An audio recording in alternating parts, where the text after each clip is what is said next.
The popular modern scientific-materialist-atheist worldview propagated by NASA, the mainstream media, and the public education system is that you are here because nothingness, for no reason, exploded and created everything. Before time, space, matter, consciousness, intelligence, and life, there was nothing. Then the nothingness exploded, and instead of destroying things like every other explosion ever, this explosion created things, created everything. The nothingness explosion somehow created space, time, and all matter in the universe in an instant and for no reason at all.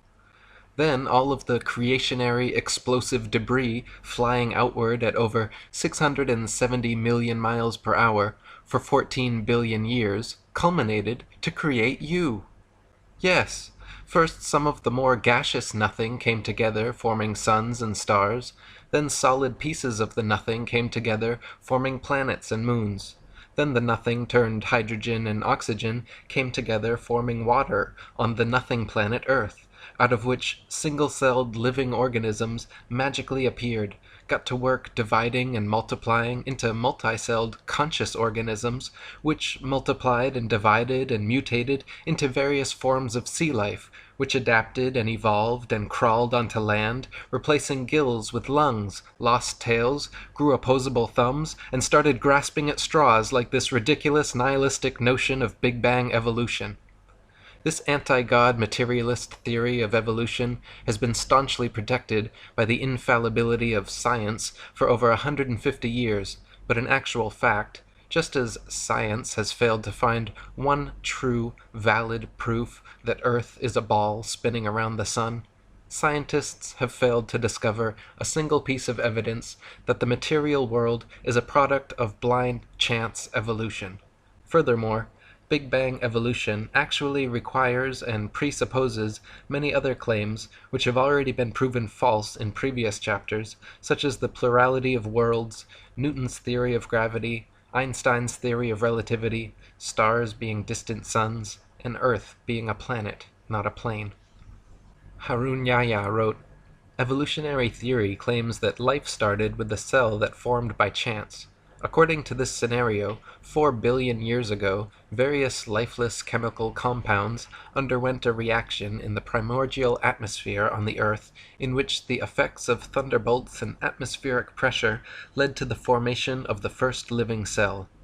The first thing that must be said is that the claim that inanimate materials can come together to form life is an unscientific one that has not been verified by any experiment or observation. Life is only generated from life. Each living cell is formed by the replication of another cell. No one in the world has ever succeeded in forming a living cell by bringing inanimate materials together, not even in the most advanced laboratories. The theory of evolution faces no greater crisis than on the point of explaining the emergence of life.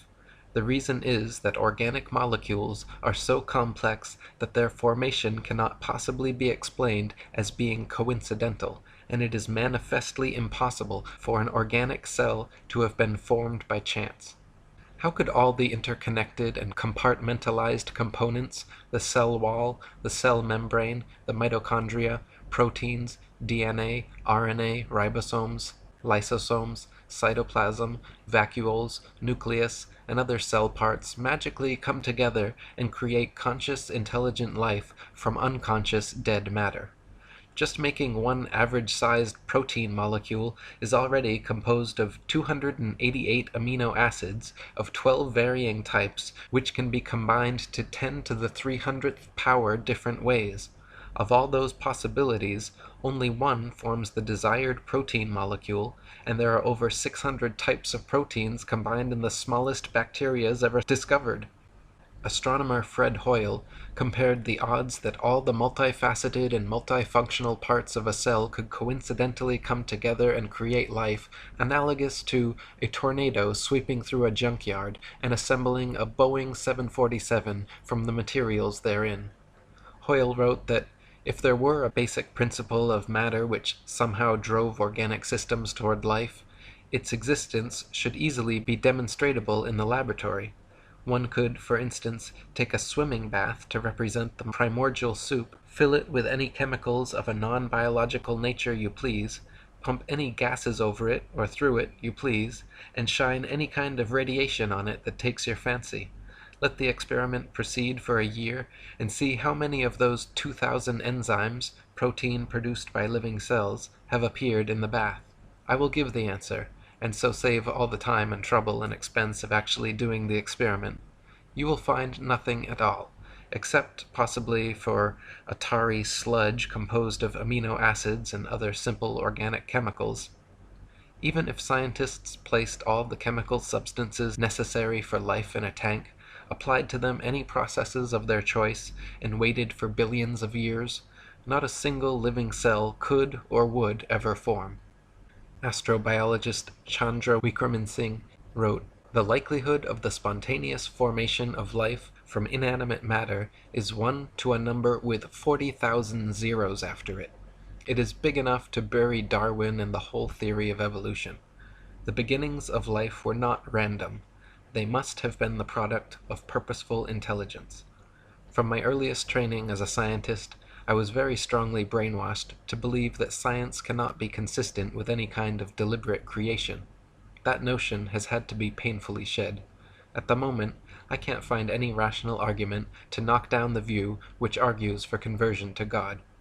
We used to have an open mind.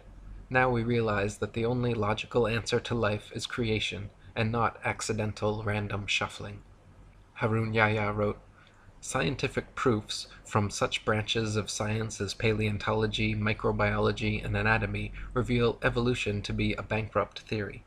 It has been stressed that evolution is incompatible with scientific discoveries, reason, and logic.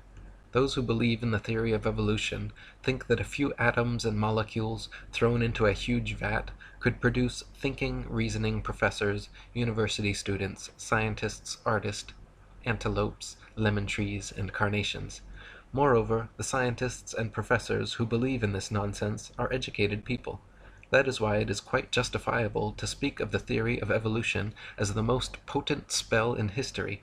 Never before has any other belief or idea so taken away people's powers of reason, refused to allow them to think intelligently and logically, and hidden the truth from them as if they had been blindfolded. Consciousness, life, the beautiful diversity, complexity, and interconnectedness of nature and the universe simply could not be the result of some random coincidental physical phenomenon. If the likelihood of life forming from inanimate matter is 1 to the 10 to the 40,000th power, then those are precisely the magnificent odds against which the universe could be unintelligently designed. Even the simple formation of DNA and RNA molecules are similarly beyond the reach of chance to come together, equivalent to 1 times 10 to the 600th power, or 10 with 600 zeros afterwards. Such a mathematical improbability actually so closely borders the impossible that the word improbable becomes misleading. Mathematicians who regularly work with these infinitesimally small numbers say anything beyond 10 to the 50th power should be considered, for all intents and purposes, impossible. Dr. Leslie Orgel, an associate of Francis Crick, the discoverer of DNA, wrote, "It is extremely improbable that proteins and nucleic acids, both of which are structurally complex, arose spontaneously in the same place at the same time. Yet it also seems impossible to have one without the other. And so, at first glance, one might have to conclude that life could never in fact have originated by chemical means. Or as Turkish evolutionist Professor Ali Demirsoy stated, the probability of the coincidental formation of cytochrome C, just one of the essential proteins for life, is as unlikely as the possibility of a monkey writing the history of humanity on a typewriter without making any mistakes. Some metaphysical powers beyond our definition must have acted in its formation." Harun Yahya wrote, "Let us suppose that millions of years ago a cell was formed which had acquired everything necessary for life, and that it duly came to life. The theory of evolution again collapses at this point, for even if this cell had existed for a while, it would eventually have died, and after its death, nothing would have remained, and everything would have been reverted to where it had started. This is because the first living cell, lacking any genetic information, would not have been able to reproduce and start a new generation. life would have ended with its death. The genetic system does not only consist of DNA, the following things must also exist in the same environment: enzymes to read the code on the DNA, messenger RNA to be produced after reading these codes, a ribosome to which messenger RNA will attach according to this code, transfer RNA to transfer the amino acids to the ribosome for use in production, and extremely complex enzymes to carry out numerous intermediary processes. Such an environment cannot exist anywhere apart from a totally isolated and completely controlled environment, such as the cell, where all the essential raw materials and energy resources exist. The Big Bang theory is easily proven false, as the nature of explosions is to destroy, to break things down into their constituent parts, increasing chaos and decreasing order. Explosions simply do not and cannot create things, causing disparate parts to combine into more ordered wholes, as the Big Bang theory contends. Similarly, the theory of evolution is proven false by entropy, the second law of thermodynamics. It is a fact that systems left to their own devices tend to become corrupted, disordered, and dispersed over time. All things, living or not, wear out, deteriorate, and decay. They do not spontaneously come together over time in incredibly implausible combinations, creating diverse, complex, and beautiful living forms. Thus, the theory of evolution is in direct opposition to the law of entropy. Evolution supposes things become more ordered, more structured, and more complex over time. But from rust to mold to rotting corpses, nature is everywhere at odds with such a notion. Furthermore, according to the Le Chatelier principle in chemistry, life could not have been formed in the sea as evolutionists allege anyway, since the peptide bond created by amino acid chains produces water molecules. It is not possible for such a reaction to take place in a hydrous environment. Harun Yahya wrote, "Organic matter can self-reproduce only if it exists as a fully developed cell with all its organelles in an appropriate environment where it can survive, exchange materials, and get energy from its surroundings. This means that the first cell on Earth was formed all of a sudden, together with its amazingly complex structure. What would you think if you went out hiking in the depth of a thick forest and ran across a brand new car among the trees? Would you imagine that various elements in the forest had come together by chance over millions of years and produced such a vehicle? All the parts in the car are made of products such as iron, copper, and rubber, the raw ingredients for which are all found on the earth. But would this fact lead you to think that these materials had synthesized by chance and then come together and manufactured such a car? There is no doubt that anyone with a sound mind would realize that the car was a product of an intelligent design, in other words, a factory, and wonder what it was doing there in the middle of the forest. The sudden emergence of a complex structure in a complete form, quite out of the blue, shows that this is the work of an intelligent agent. An extraordinarily complex system like the cell is no doubt created by a superior will and wisdom. In other words, it came into existence as a creation of God. Many facets of nature are far too complex, specialized, and perfect to have arisen simply due to blind chance changes over time. For example, the eye, with its various parts and mechanisms, all working together with the brain producing the sharpest, clearest 3D color images imaginable. Even the most advanced cameras and plasma screens ever produced by humans cannot provide an image as perfect in detail and clarity as our own eyes. Charles Darwin, the originator of the theory of evolution, himself admitted that the thought of the eye made him cold all over, as he knew what an impassable obstacle the eye presented for his theory. And it is the same with ears and audio equipment. For over a century, many thousands of researchers, scientists, and engineers have been working in factories across the world trying to produce sharper, clearer audio and video playing and recording devices, never coming close to the capabilities and perfection of the human ear and eye. Harun Yahya wrote, "Look at the book you read, your hands with which you hold it, then lift your head and look around you. Have you ever seen such a sharp and distinct image as this one at any other place? Even the most developed television screen produced by the greatest television producer in the world cannot provide such a sharp image for you. This is a three-dimensional, colored, and extremely sharp image. No one would say that a hi-fi or a camera came into being as a result of chance. So how can it be claimed that the technologies that exist in the human body, which are superior even to these, could have come into being as a result of a chain of coincidences called evolution? It is evident that the eye, the ear, and indeed all the parts of the human body are products of a very superior creation. Charles Darwin, in his Origin of Species, the veritable Bible of atheist materialists, stated that if my theory be true, numberless intermediate varieties, linking most closely all of the species of the same group together, must assuredly have existed. Consequently, evidence of their former existence could be found only amongst fossil remains. Darwin himself knew no such transitional forms had been discovered, and hoped that they would be found in the future. He even admitted in his Difficulties on Theory chapter that these missing intermediate forms were the biggest stumbling block for his theory. He called it the most obvious and gravest objection which can be urged against my theory. Harun Yahya wrote, "According to the theory of evolution, every living species has emerged from a predecessor. One species which existed previously turned into something else over time, and all species have come into being in this way. According to the theory, this transformation proceeds gradually over millions of years. If this were the case, then innumerable intermediary species should have lived during the immense period of time when these transformations were supposedly occurring. For instance, there should have lived in the past some half-fish, half-reptile creatures which had acquired some reptilian traits in addition to the fish traits which they already had. Or there should have existed some reptile bird creatures which had acquired some avian traits in addition to the reptilian traits they already possessed. Evolutionists refer to these imaginary creatures, which they believe to have lived in the past, as transitional forms. If such animals had really existed, there would have been millions, even billions of them.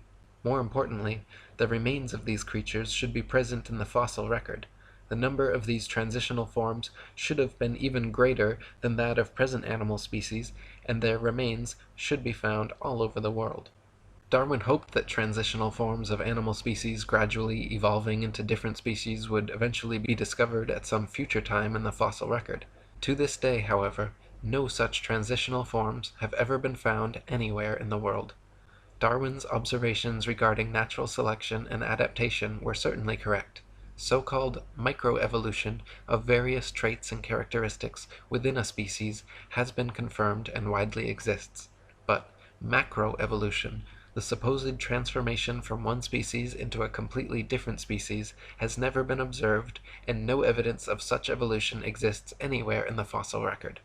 Colin Patterson, senior paleontologist for the British Museum of Natural History and an ardent evolutionist, even he admits that Darwinists must concede natural selection has never been observed to actually cause anything to evolve.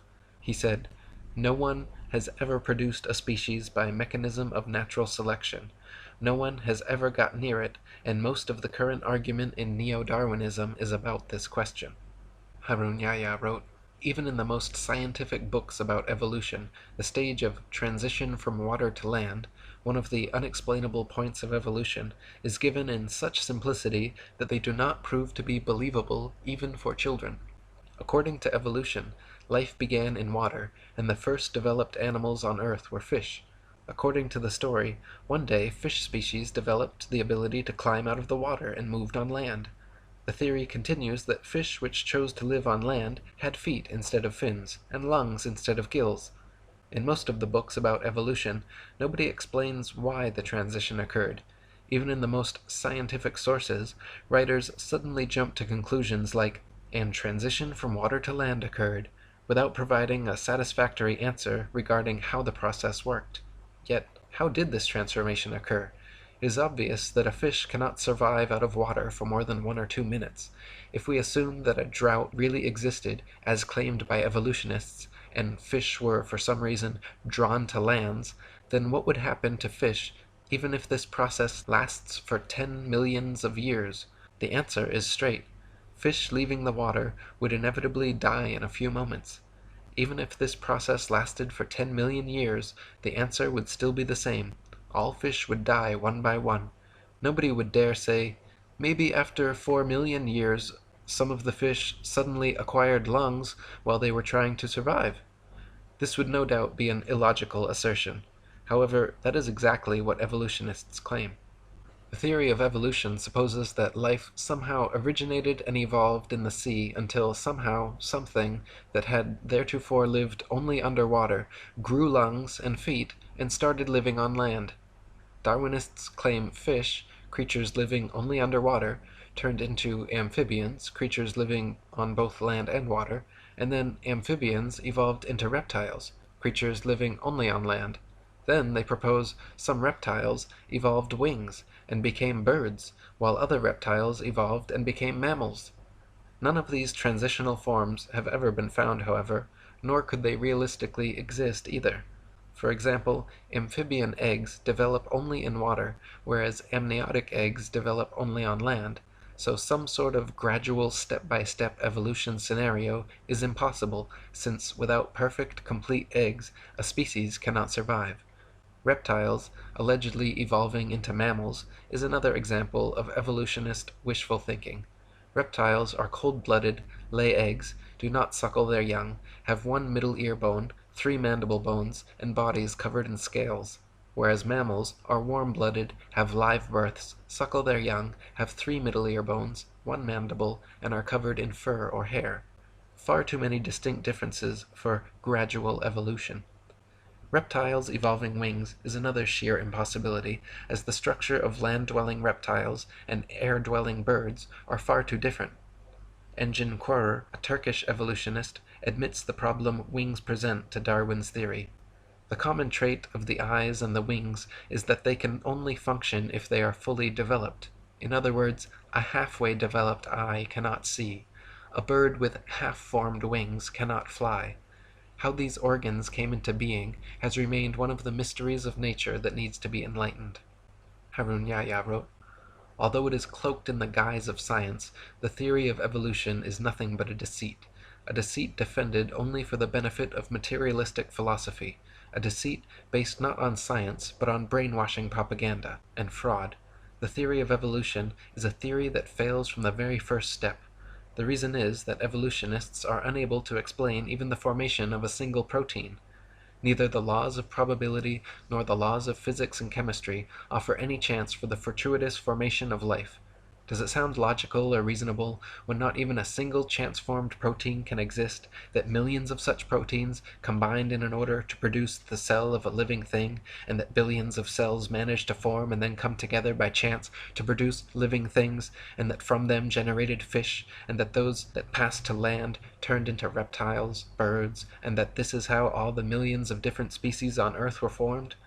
They have never found a single transitional form, such as a half-fish, half-reptile, or half-reptile, half-bird, nor have they been able to prove that a protein, or even a single amino acid molecule composing a protein, could have formed under what they call primordial Earth conditions.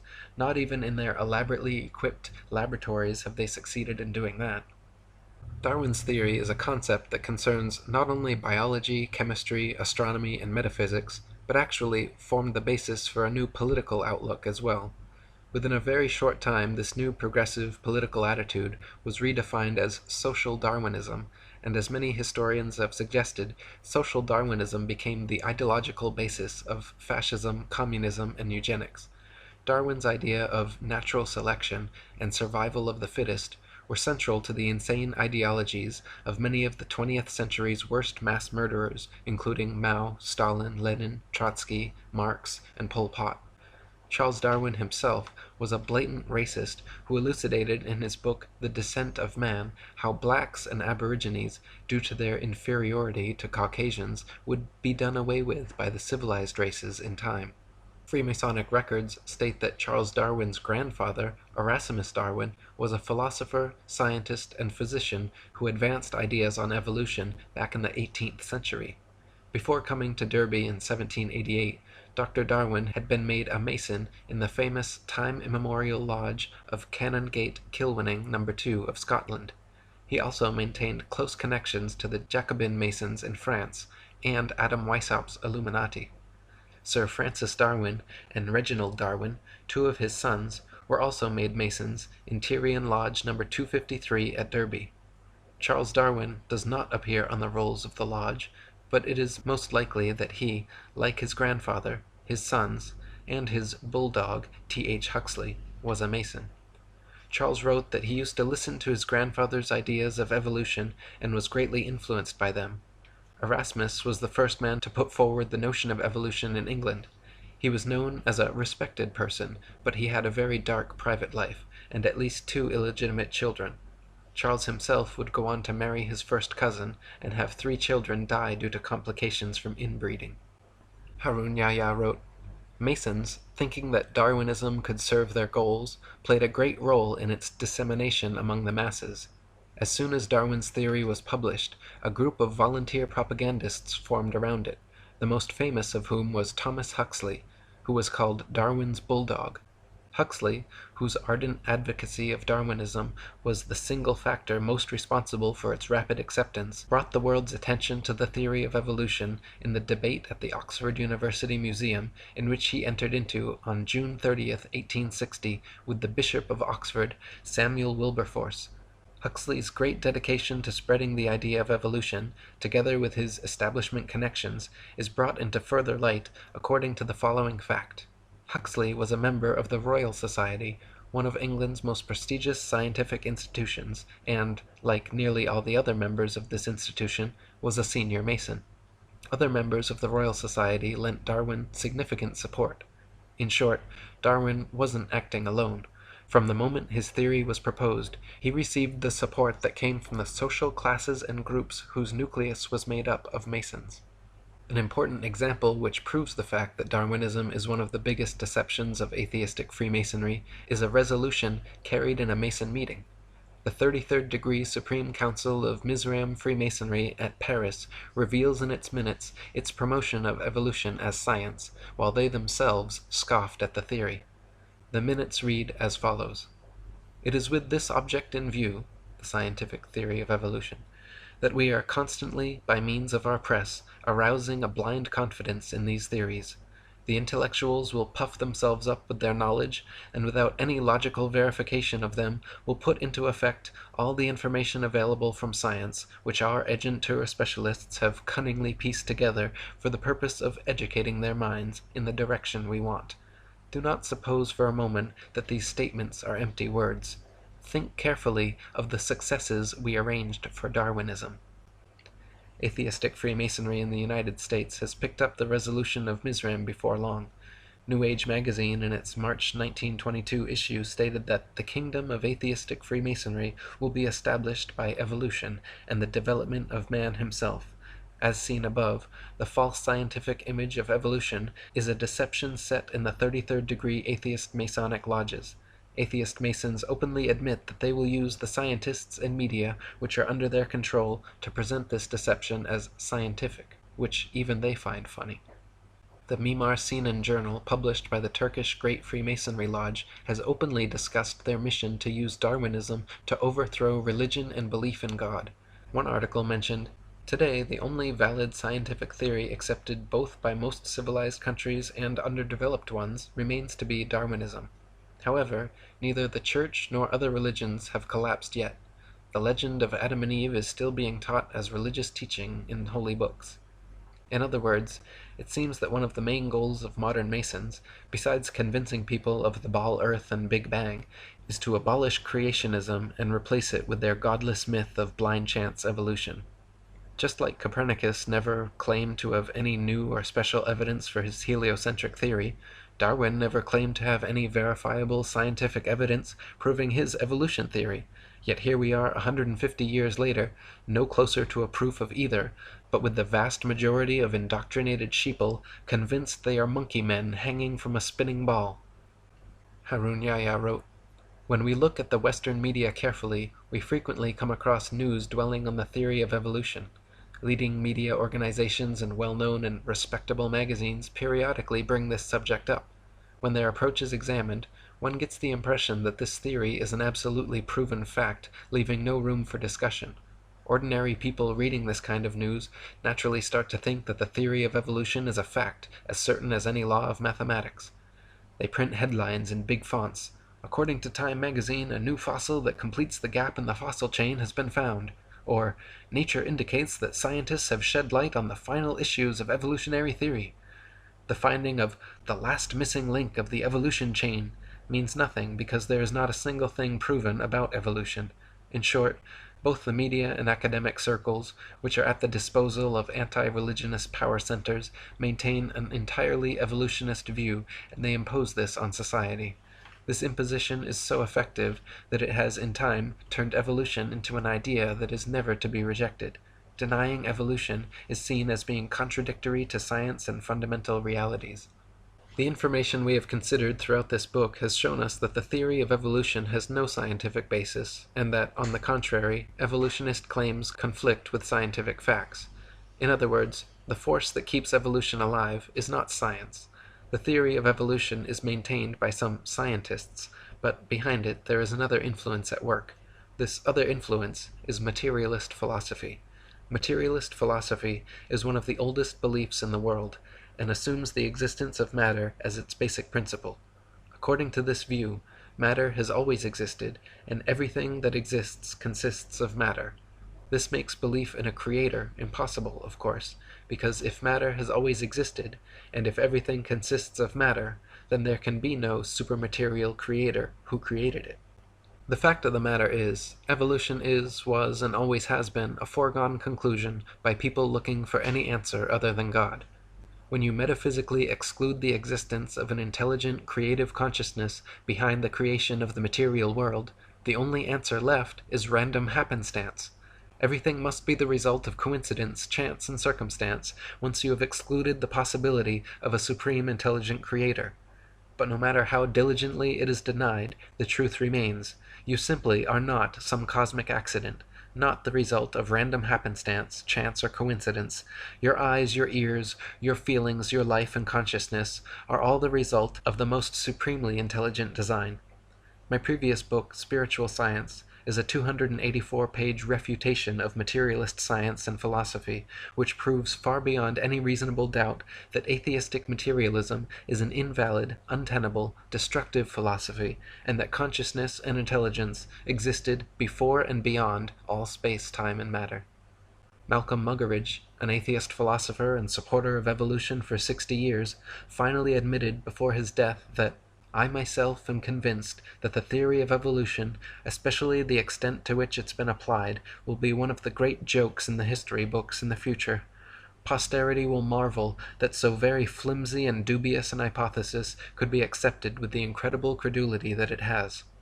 Harun Yahya wrote, according to these professors, a number of simple chemical substances first came together and formed a protein, which is no more possible than a randomly scattered collection of letters coming together to form a poem. Then, other coincidences led to the emergence of other proteins. These then also combined by chance in an organized manner, not just proteins, but DNA, RNA, enzymes, hormones, and cell organelles, all of which are very complex structures within the cell, coincidentally happen to emerge and come together. As a result of these billions of coincidences, the first cell came into being.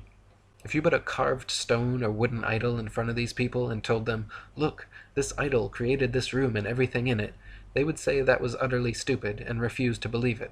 Yet, despite that, they declare the nonsense that the unconscious process known as chance gradually brought this world and all the billions of wonderful living things in it into being, to be the greatest scientific explanation. In short, these people regard chance as a god and claim that it is intelligent, conscious, and powerful enough to create living things and all the sensitive balances in the universe. One of the first frauds in the history of Darwinism, known as recapitulation theory and heralded as undeniable proof of evolution, was an idea proposed and propagated by a racist eugenicist professor named Ernest Haeckel in the late 19th century. A contemporary and friend of Charles Darwin, and Thomas Bulldog Huxley, Haeckel postulated that human and other animal embryos experience a miniature form of the entire evolutionary impulse during their development in the womb, displaying first characteristics of fish, then reptile, and lastly mammalian or human. It has long been eliminated from scientific literature, but many people and popular sources still unknowingly quote and believe in Haeckel's fraudulent work. Several popular magazines and school textbooks, as recently as the 1990s, over a century after being exposed, were still publishing Haeckel's hoaxed pictures and recapitulation theory as science fact. Harun Yahya wrote, "It has since been proven that this theory is completely bogus. It is now known that the gills that supposedly appear in the early stages of the human embryo are in fact the initial phases of the middle ear canal, parathyroid, and thymus. The part of the embryo which was likened to the egg yolk pouch turns out to be a pouch that produces blood for the infant. The part that had been identified as a tail by Haeckel and his followers is in fact the backbone, which resembles a tail only because it takes shape before the legs do." Another interesting aspect of recapitulation was Ernest Haeckel himself, a faker who falsified his drawings in order to support the theory he advanced. Haeckel's forgeries purported to show that fish and human embryos resembled one another. When he was caught out, the only defense he offered was that other evolutionists had also committed similar offenses. Haeckel was charged with fraud by 5 professors and convicted by a university court at Jena, where he admitted that several of his drawings were forgeries, that he was merely filling in missing links where evidence was thin, and that hundreds of his contemporaries were guilty of the same charge. During the trial, he said, "After this compromising confession of forgery, I should be obliged to consider myself condemned and annihilated if I had not the consolation of seeing side by side with me in the prisoner's dock hundreds of fellow culprits, among them many of the most trusted observers and most esteemed biologists. The great majority of all the diagrams in the best biological textbooks, treatises, and journals would incur in the same degree the charge of forgery, for all of them are inexact and are more or less doctored, schematized, and constructed." What an admission! Not only did Haeckel confess his own forgeries, but he admitted that there were hundreds of other scientific fraudsters similarly doctoring findings in the best biological textbooks, treatises, and journals, several of which will be examined in this chapter.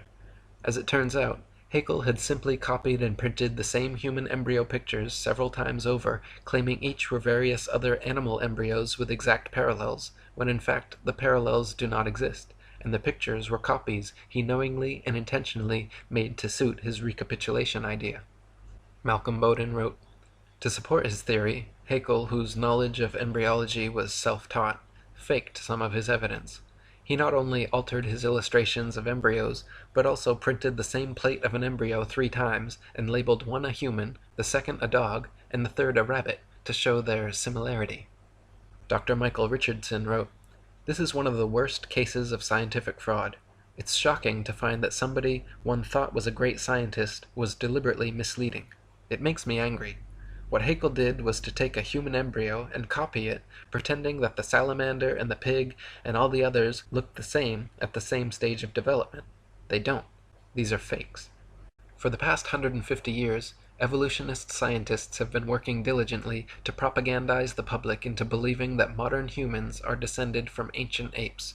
The final and most difficult theoretical leap for the theory of evolution is this supposed million-year transition from ape to human.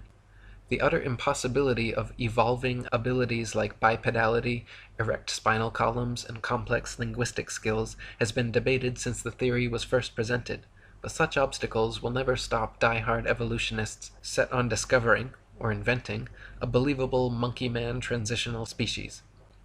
The first of these convenient evolutionary discoveries was the Neanderthal man, found in the Neander Valley of Germany in 1856. Just in time for the release of Darwin's Origin of Species. To this day, reconstructed drawings of hairy ape-like Neanderthal men are depicted in scholarly journals and school textbooks, and claim to be a missing evolutionary link. The fact is, however, that all so-called Neanderthal remains have never been shown to be any more different from modern humans than an Asian from a Caucasian, or an Inuit from an Aborigine. Also, the skull size shows its brain was actually 13% larger than the average brain of modern man, making it impossible to be an intermediary between man and ape. Even Time magazine in 1971 proclaimed the primitiveness of Neanderthal to be unwarranted, that he could walk the street today unrecognized.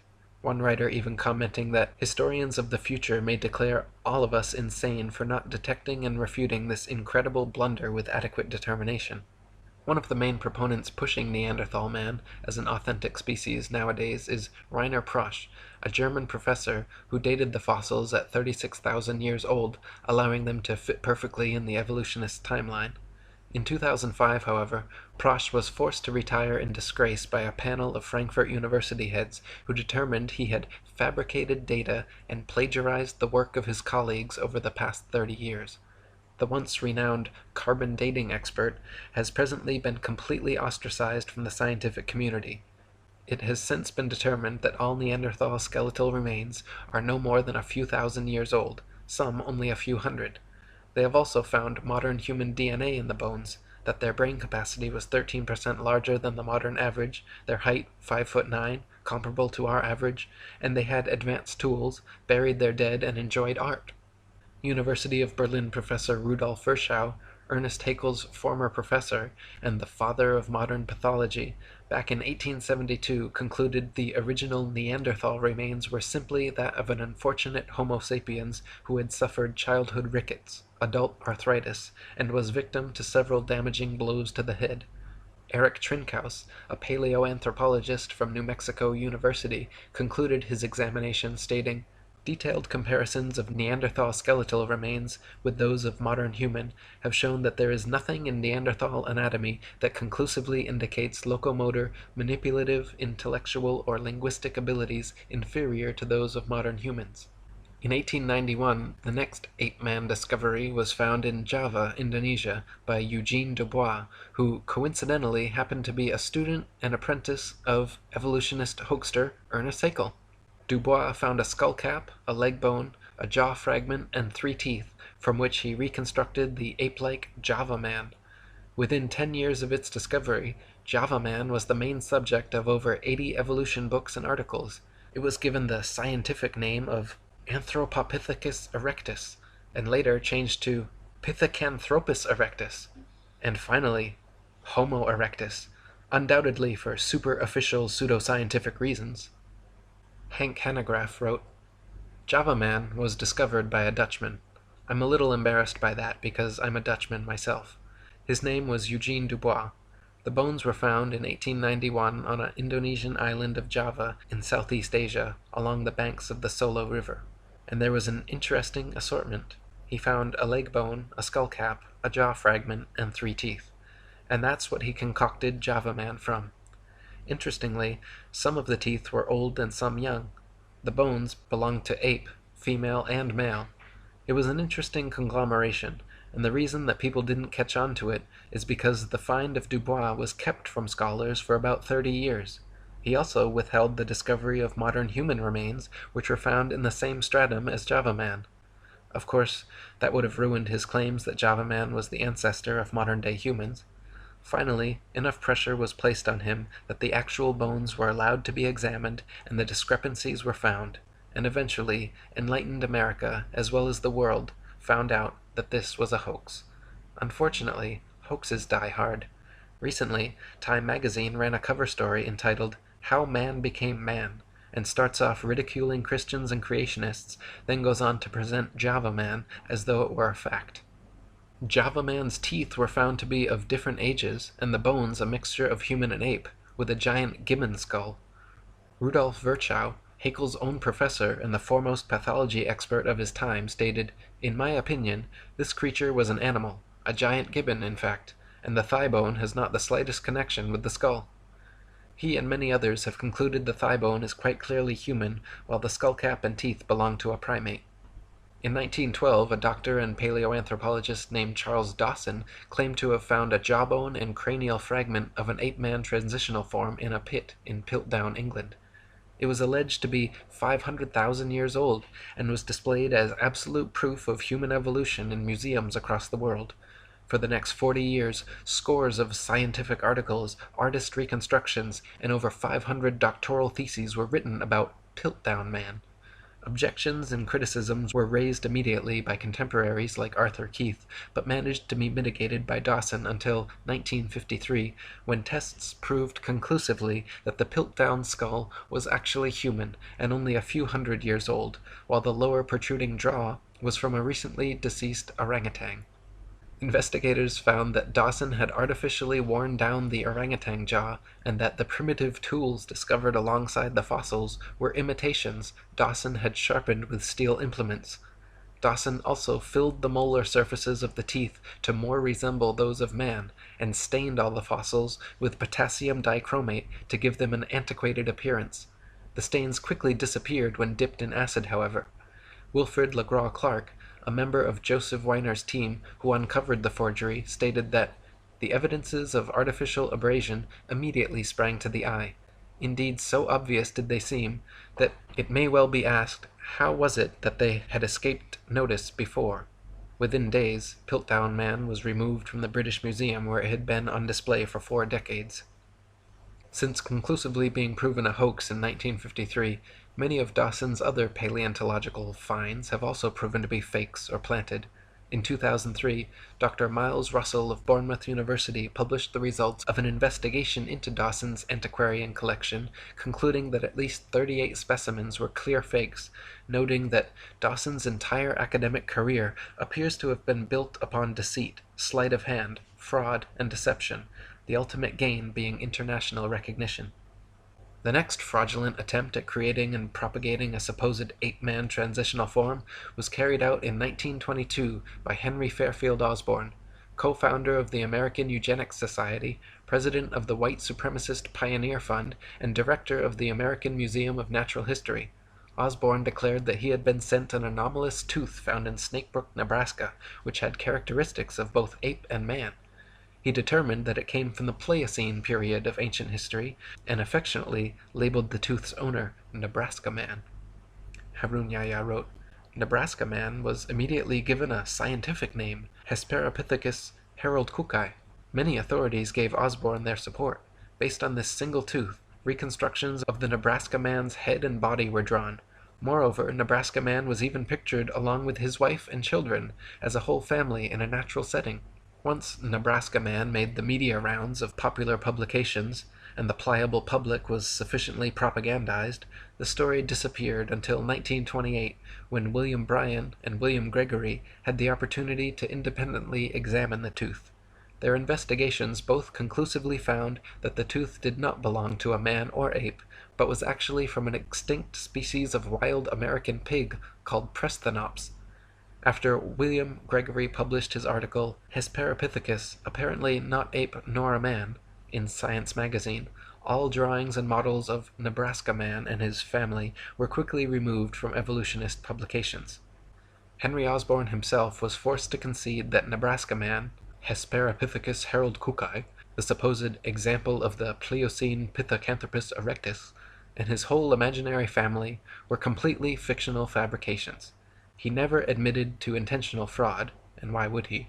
But as an ardent evolutionist, eugenicist, and white supremacist, a level of confirmation bias was likely. Osborn was even such a sadistic racist that he was quoted during a national debate unabashedly saying of World War I Army intelligence tests that, "I believe those tests were worth what the war cost, even in human life. We have learned once and for all that the Negro is not like us." Harun Yahya wrote, after Darwinism advanced the claim with his book The Descent of Man that man evolved from ape-like living beings, he started to seek fossils to support this contention. However, some evolutionists believed that half-man, half-ape creatures were to be found not only in the fossil record, but also alive in various parts of the world. In the early 20th century, these pursuits for living transitional links led to unfortunate incidents, one of the cruelest of which is the story of a pygmy by the name of Odabenga. Odabenga was captured in 1904 by an evolutionist researcher in the Congo. In his own tongue, his name meant friend. He had a wife and 2 children. Chained and caged like an animal, he was taken to the USA, where evolutionist scientists displayed him to the public in the St. Louis World Fair along with other ape species and introduced him as the closest transitional link to man. 2 years later, they took him to the Bronx Zoo in New York, and there they exhibited him under the denomination of Ancient Ancestors of Man, along with a few chimpanzee, a gorilla named Dina, and an orangutan called Duhong.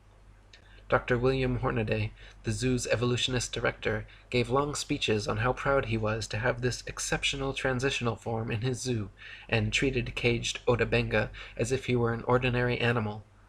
Unable to bear the treatment he was subjected to, Otabenga eventually committed suicide. Piltdown Man, Nebraska Man, Otabenga. These scandals demonstrate that evolutionist scientists do not hesitate to employ any kind of unscientific method to prove their theories. In 1927, Davidson Black declared he had discovered 5 crushed skulls and several teeth near Beijing belonging to an ancient ape-man species now widely known as pecking man, or baking man. Somewhere between 1941 and 1945, all the original bones were mysteriously lost, however, leaving only a few plaster casts left to examine. At the same site where this supposed missing link was found, there were also found the remains of 10 fully human skeletons who quarried nearby limestone, built fires, and left behind a variety of tools. Many scientists now believe the tools were used on Peking man rather than by them. The back of the skulls were all bashed in, and in that part of the world, monkey brains are a delicacy, so it is likely that Peking man were actually Peking apes, and they were man's meal, not man's ancient ancestor. In 1974, Donald Johanson discovered Lucy, a 3-foot-tall, supposedly 3 million-year-old Australopithecine in Ethiopia. Widely publicized as our oldest direct human ancestor, Lucy made the usual rounds of scientific magazine journals and school textbooks. Don Johanson modestly claimed that Lucy was the most important find made by anyone in the history of the entire human race, and the media heralded him a hero. He was promoted from assistant professor to receiving his own Institute for Human Biology at Berkeley. During all this time, he never allowed scientists to examine Lucy's bones until 1982, 8 years later. Since then, and as more Australopithecine skeletons have been found and examined, however, many leading evolutionists agree that Lucy is simply an extinct type of ape, similar to modern pygmy chimpanzees, and nothing more. They may have walked slightly more upright than most apes, but were not bipedal or erect, could not talk, spent most of their time on trees, and walked on all fours. Lord Solly Zuckerman and Professor Charles Oxnard did 15 years of research on Australopithecines along with a team of 5 specialists, coming to the conclusion that all the various specimens of Australopithecus they examined were only an ordinary ape genus and definitely not bipedal. The French Science and Life magazine ran the cover story in May 1999, Goodbye Lucy, writing about how Lucy, the most famous fossil of Australopithecus, was not the root of the human race and needs to be removed from our supposed family tree. However, even now in 2014, a movie named Lucy has just been released by Masonic Universal Pictures, where the Lucy ape-woman fraud is still treated as scientific fact throughout the entire movie. In 1982, a skull fragment found in the Spanish town of Ors was hailed to be the oldest fossilized human remain ever found in Eurasia. Ors-man was supposedly a 17-year-old ape-man who lived between 900,000 and 1,600,000 years ago, and was presented to the world with the usual reconstructed drawings showing a young, hairy man-ape teenager. In 1983, however, a team of scientists from France concluded that the skull fragment was actually from a 4-month-old donkey. A 3-day scientific symposium had been scheduled so experts could examine and discuss the bone, but was immediately cancelled after the French investigation. Embarrassed Spanish officials sent out 500 letters to the would-be attendees apologizing. After more conclusive tests, the Daily Telegraph on May 14, 1984 carried the headline, "Ass taken for man." Later in 1984, Kamoya Kimu, in a team led by paleoanthropologist Richard Leakey, discovered Turkana Boy at Neriakatum near Lake Turkana, Kenya. Turkana Boy was proclaimed to be a preteen boy from 1.5 to 1.6 million years ago and is now regarded as the most complete early human skeleton ever found. Much like Neanderthal man, however, Turkana Boy, or Neriakatomi Homo erectus, is no different from modern man. American paleoanthropologist Alan Walker said, "I doubt the average pathologist could tell the difference between the fossil skeleton and that of a modern human." He wrote that he laughed upon first seeing it because it looked so much like a Neanderthal. Turkana was bipedal, with arms and legs of human proportions, an upright skeletal structure, comparable in height, cranial size, and development rate of modern humans. Even the discovering team leader Richard Leakey stated that the difference between this specimen of Homo erectus and modern man are no more pronounced than simple racial variances. The shape of the skull, the degree of protrusion of the face, the robustness of the brows, and so on, these differences are probably no more pronounced than we see today between the separate geographical races of modern humans. Such biological variation arises when populations are geographically separated from each other for significant lengths of time. So when seen for what they really are, all the supposed ape-men discoveries and reconstructions are nothing but frauds and fantasies. Neanderthal man was just an ordinary man. Java man and Piltdown man were composed of human and ape bones. Nebraska man was actually a pig. Peking man was actually man's meal. Lucy was just a monkey. Orse man was a donkey. And Turkana was just a boy. Harun Yahya wrote, Reconstruction can be explained as drawing a picture or constructing a model of a living thing based on a single bone, sometimes only a fragment that has been unearthed. The ape-men we see in newspapers, magazines, or films are all reconstructions. The fossils that are claimed to be evidence for the human evolution scenario are in fact products of fraud. For more than 150 years, not even a single fossil to prove evolution has been found. As a matter of fact, the reconstructions, drawings or models, of the fossil remains made by the evolutionists are prepped speculatively precisely to validate the evolutionary thesis. David R. Pilbeam, an anthropologist from Harvard, stresses this fact when he says, at least in paleoanthropology, data are still so sparse that theory heavily influences interpretations. Theories have, in the past, clearly reflected our current ideologies instead of the actual data. Since people are highly affected by visual information, these reconstructions best serve the purpose of evolutionists, which is to convince people that these reconstructed creatures really existed in the past. All the many models, drawings, cartoons, mannequins, and movies made involving various ape-men are complete fiction and fabrication, because no one can actually accurately determine the outward appearance of an animal based solely on bone structure. Soft tissue, which vanishes quickly after death and is responsible for the look of one's eyes, ears, nose, lips, hair, eyebrows, skin, etc., totally depends on the imagination of the person reconstructing them. Ernest A. Houghton of Harvard University stated, to attempt to restore the soft parts is an even more hazardous undertaking. The lips, the eyes, the ears, and the nasal tip leave no clues on the underlying bony parts. You can with equal facility model on a Neanderthaloid skull the features of a chimpanzee or the lineaments of a philosopher. These alleged restorations of ancient types of man have very little if any scientific value and are likely only to mislead the public. So put not your trust in reconstructions.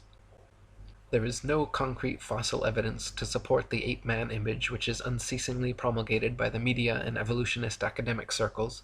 With brushes in their hands, evolutionists produce imaginary creatures. Nevertheless, the fact that these drawings correspond to no matching fossils constitutes a serious problem for them. One of the interesting methods they employ to overcome this problem is to produce the fossils they cannot find. Piltdown Man, which may be the biggest scandal in the history of science, is a typical example of this method. The current evolutionist ape-to-human transitional theory goes Australopithecus, Homo habilis, Homo erectus, Homo sapiens. Australopithecus, which means southern ape, has been proven to be nothing but an extinct ape which closely resembles many modern chimpanzees in height, arm and leg length, skull shape, teeth, mandibular structure, and many other details. Homo habilis, a hypothetical classification created in the 1960s by Turkana team leader Richard Leakey, was what evolutionists deemed necessary to exist between Australopithecus and Homo erectus because the jump was far too drastic. There needed to be a species of ape-man with a larger cranial capacity that could walk upright and use tools. Serendipitously for his career, fossils unearthed in the late 1980s were deemed Homo habilis, and Leakey was regarded a scientific genius. That is, until his contemporaries Bernard Wood and C. Loring Brace determined the Homo habilis arms were too long, legs were too short, and skeletal structure too ape-like to be anything but an ape. Their fingers and toes were that of tree climbers, and their jaws and cranial capacities were comparable to modern apes. American anthropologist Holly Smith in 1994 concluded Homo habilis was not homo, or human at all, but simply an ape, just like Australopithecus. She stated that, restricting analysis of fossils to specimens satisfying these criteria, patterns of dental development of Australopithecines and Homo habilis remain classified with African apes. Those of Homo erectus and Neanderthals are classified with humans.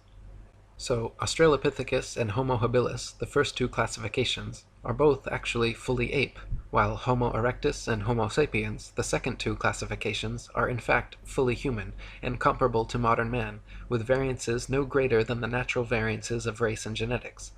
So even after 150 years of discoveries, evolutionists are no closer to finding a true transitional species existing between ape and man, and no closer to proving their theory. Nor can they answer how apes could develop bipedality, human arm and leg length ratios, erect spinal columns, and complex linguistic skills. If humans evolved from apes, why do apes still exist? Why don't any of these supposed transitional forms still exist now, and where are true examples in the fossil record? See, they've got these links in the supposed evolutionary chain that they don't have fake answers for, so they've had to come up with them along the way. And so, they say that the Big Bang happened and everything came from nothing for no reason due to gravity, their God. And then all of this explosion, which, unlike most explosions which destroy things, this explosion created things. It created everything somehow out of nothing. So it's a creationary explosion. And then all this debris, which came out of nowhere and nothing. And now, what is this debris? What is it? It's the lighter elements, I guess. Hydrogen, helium. Okay, whatever. And then somehow they become greater elements and bigger, heavier elements. And they start spinning around and they become these planetoids, lifeless. Oh, but then somehow water forms, the elements come together, and somehow with an intricate, meandering of these elements, consciousness and life and intelligence somehow comes into play. Oh, and now there's living organisms, and then somehow they reproduce. Oh, there was two of them, and they had sex somehow. They just simultaneously manifested, I guess, and now sexual reproduction started happening, and then the species started changing. And they had two males that reproduce. How is that? Right. How is there two of anything? How is there one of anything? They can't explain that, but they just skip over that in one sentence in your textbook and hope that you don't ask questions. Oh, and okay, so then it's multicellular organisms, and then it's a fish, say, in the water somehow. Okay, now we're up to fish now. And then the fish somehow crawl up onto land, and they don't die like every fish you've ever seen that jumps out of the water. Somehow it lives. It transitions its gills into lungs. It mates. Somehow the offspring live, and then the offspring have magically mutated into air-breathing fish-like amphibians now. And then the amphibians turn into reptiles, and then we got to get them flying. Okay, that's where the dinosaurs start coming in. We got a flying pterodon, pterodactyl, terrorist. We like that word, terra. Terra means earth, the earth that we lie about. So it's a flying dinosaur. And then they got dinosaurs that supposedly had feathers that they're trying to convince you of. Feathers that fossilized 65 million years ago. And now we have proof that dinosaurs were the evolutionary link to feathered birds. Again, these have been exposed as hoaxes if you look into them. I won't get into it here. But then suddenly a meteorite comes. And what does the meteorite do besides reinforcing their bullshit spinning ball infinite universe? It does away with all of these supposed dinosaurs that existed. And cockroaches and frogs and other lizards and all the other stuff that's still alive today, those were able to survive the meteor. But somehow all those big, giant, ridiculous lizards that would topple under their own weight and whose bones couldn't possibly support their massive structures, those all went away. Except for some bones which paleontologists find, not normal people, not everyday people tripping over them for thousands and thousands of years, but just interested parties for the past 150 years, the first dinosaur bone discovered shortly after the idea of evolution was introduced. So it's just a convenient, these supposed transitional forms, dinosaurs, the ape-man, human man, all this stuff. This is just what they need to make their evolution idea seem plausible. And they fabricate the supposed evidence for you to make you believe in it. But when you look into the actual physical evidence that exists for these supposed transitional forms, or the history of the adaptation of species, have there ever been a species that turns into another species? Macroevolution? No. It's never happened. They have no proof of it. Microevolution, minor adaptations within species? Sure. But this is what they're trying to turn into macroevolution of everything that exists evolving from everything else that did exist, evolving from nothing and a big bang. So they get you to believe that the amazing connectivity, beauty, diversity of nature and the natural world, the intelligence, everything around you somehow came from nothing for no reason and out of an explosion that created it, and then it just like evolved for no reason to have consciousness, life, and intelligence and have all this order and beauty and diversity that we have just by coincidence. It's random. Yep, it just happened. So what does this do? It's a nihilistic, atheistic cosmology that makes you a speck of dust. It makes God irrelevant. It makes him impossible.